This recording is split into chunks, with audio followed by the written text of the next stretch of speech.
эхний ээлжинд бас борлуулалт гэдэг зүйл рүү бизнес эрхлэгчтэйгээ хандуулах байсан. Борлуулалтыг бол олон төрлөөр хийх боломжууд нь бол санхүүгийн салбарт гоё нээлттэй болсон байна. Ямар үнцэнтэйгээр тухайн бизнесээ одоо тайлбарлахын те тухайн хүнтэйгээ борлуулалт юм уу хилцээр хийхдээ зөвхөн логик дээр суурилсан биш, нөгөө сэтгэлзүүдээр суурилсан тоглолтыг хэрхэн хийх вэ гэдэг талаас нь бас өгөхийг хичээсэн. Энэ сургалтанда хөгжлийн бэрхшээлтэй иргэдэг төлөвлөж байгаа.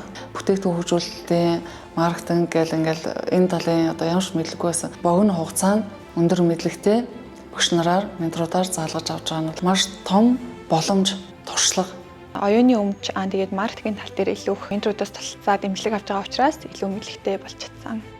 Хөтөлбөрийн үр дүнд соёлын үеигтэйгч бизнес эрхлэгч эмэгтэйчүүд өөрийн бүтээгдэхүүн үйлчилгээгээ оюуны өмчөд бүртгүүлж, дижитал маркетингийг хэрхэн зөв, үр дүнтэй ашиглах, борлуулалтаа нэмэгдүүлэхэд бүтээгдэхүүний зураг авалтыг хэрхэн оновчтой авах, арга техникийг эзэмшиж, технологи суурилсан санхүүгийн шинэ арга хэрэгслээр санхүүжилтийн асуудлаа борлуулалтын механизмтай хэрхэн уялдуулж шийдвэрлэх, тогтвортой үйл ажиллагаа явуулах, ажлын байраа нэмэгдүүлэх зэрэг арга техникт суралцсан. Онлын суур ойлголт өгөөд тэгээд хичээлийнхээ явцад бол гадаадын болоод дотоодын практик туршлагууд дээр хамруулж ярьсан. Сабаглаа бодол шошго гэх зэрэгтүүлүүдтэй бас төдийлөн сайн анхаарал тавьдаг байсан. Албан ёсны шошготой, албан ёсны ууд сабаглаа бодолтой болсон байгаа. Бид нарт брендинг хичээл дээр бид нарт та нарын ууд сабаглаа бодол гэдэг бол та нарт явдаг маркетинг болтгоо. Дур хүмүүс барьж явж байгаа танаа брендийг таньж байгаа бас нэг хэлбэр болох юм а гэх мэтчлэн илүү брендийнхаа жижиг деталь бүрт анхаарч илүү цогц болгосон болов уу гэж бодож байгаа.